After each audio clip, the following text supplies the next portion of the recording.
guys, welcome to the vlog. Today we are going to explore again the dagat side of our province. We're going to Malagikay.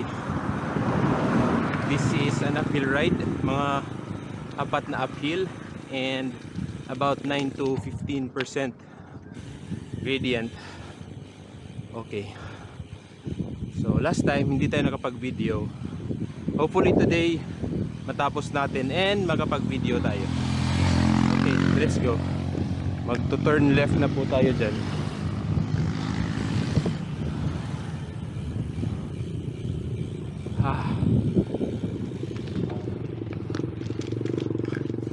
And one more thing, sa isang ride kasi sa kabila ay may mga under constructions. So masyadong malikabok and maputik yung daan. So dito na muna tayo.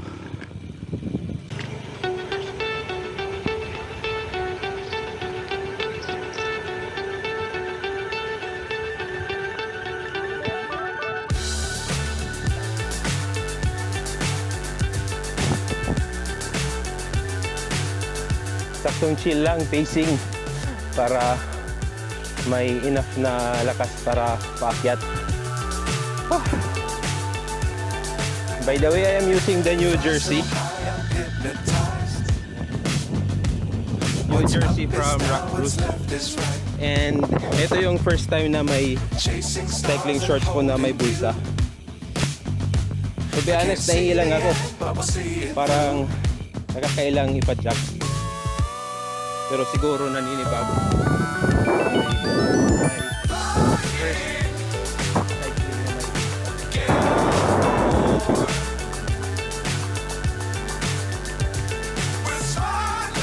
Ito yung bundok na first uphill. That's about 9 to 15 gradient.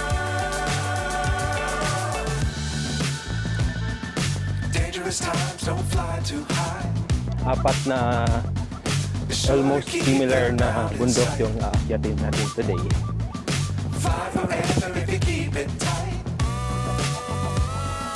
Love the world, but keep the sky on your mind.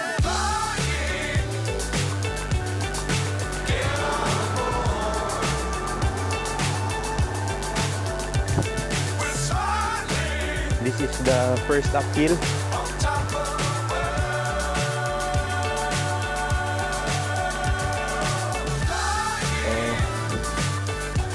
Ngayon mga 2%, 2 to 3% gradient. After ng paliko ay doon na mag-start yung very steep. Okay, concentrate muna ako. BRB.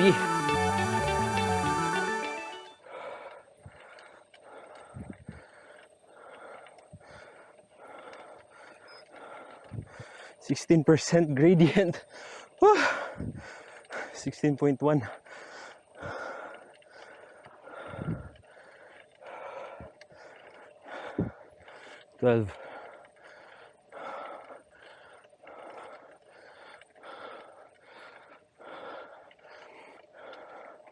This section ay malilim.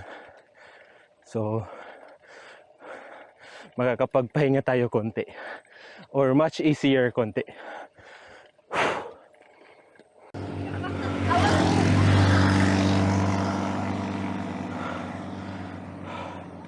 Almost there.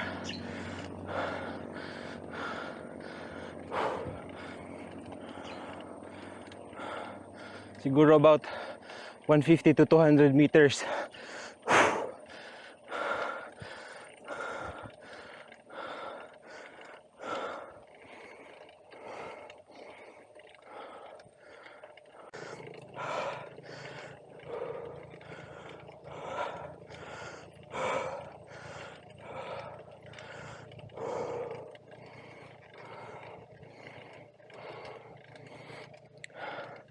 Sa wakas,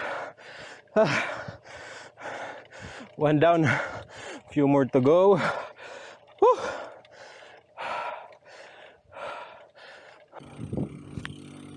The best part of every uphill.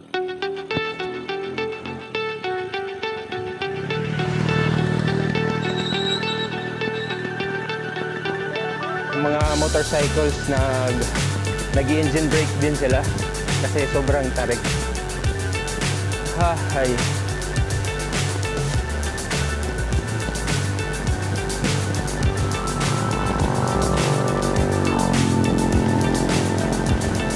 Fly so high, I'm hypnotized. What's up is down, what's left is right. Chasing stars and holding you. I can't see the end, but we'll see it through.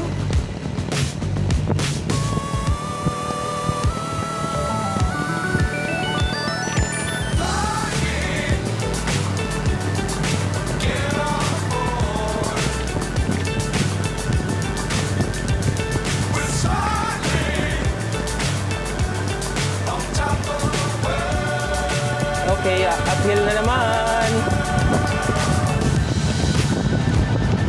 Dangerous times, don't fly too high. Be sure to keep the ground in sight. Fly forever if you keep it tight. Love the world and keep the sky on your mind. Uphill ni Uncle lang. 5 kph.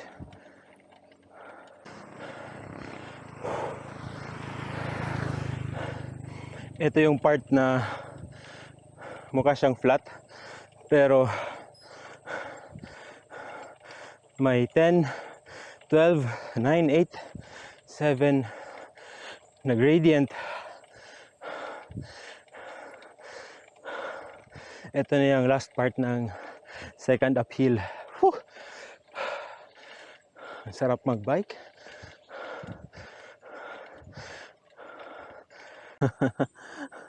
Wala na ako'y kusog mo, guko mo, ano ba, mudagan. Kurot na. Ha? Ah, butan din eh.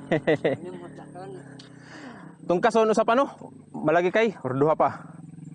Rayo pa. Pila? Ah, okay.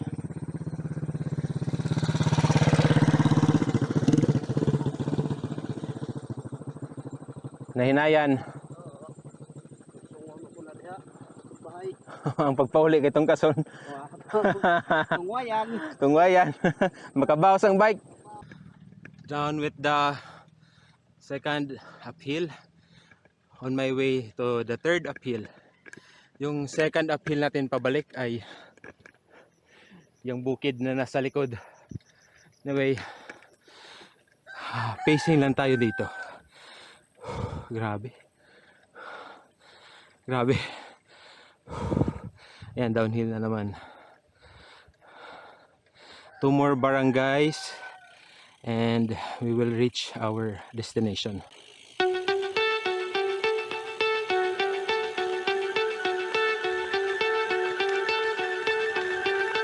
Dagat side.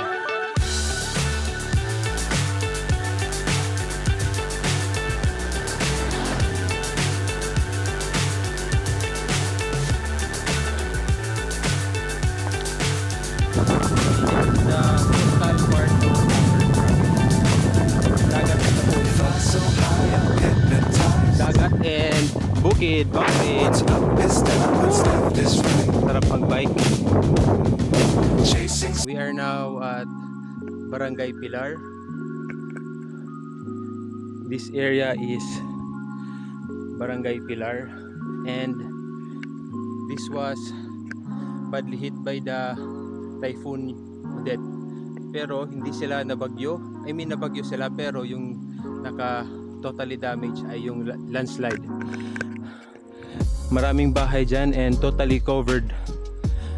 As far as I know, around 80% ng mga bahay dito ay covered ng landslide. From that bukid papunta dito and papunta ng dagat. Ganyan po yung landslide, ganyan kalala. I think ito na yung last uphill. And mararating na natin yung destination. Last uphill na po. Hopefully, kasi nakakalimutan ko na. We are done, almost done with our last uphill. And magde-descend na po tayo and snack time sa ating destination, barangay destination natin today. Nailang ako sa kanina kasi may mga asong parang mangangagat, and unfortunately wala na tayong lakas para to speed up, so nag-stop na lang tayo. Anyway, last descent and snack time.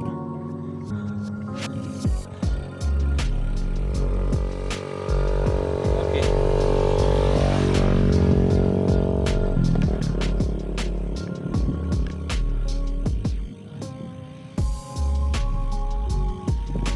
Nice.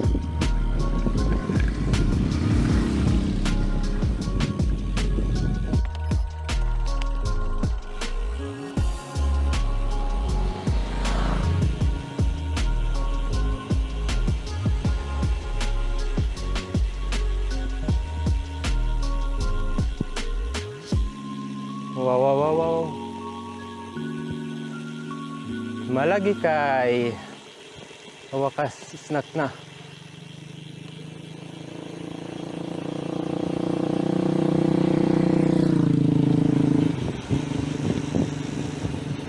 Ah! Woo!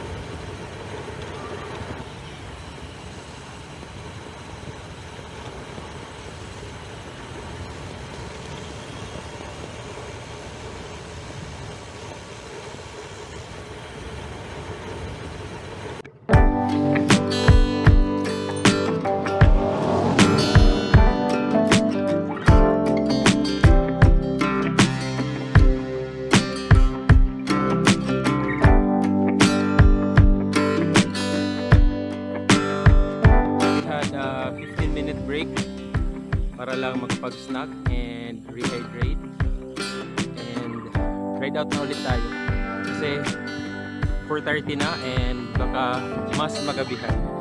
Anyway, off to our first uphill pabalik. View pa lang, panalo ka na. Sa unahan may waterfalls, dagat, waterfalls, and mountain. Trekking pwede, and enduro. Ay nako, first uphill pa lang pabalik.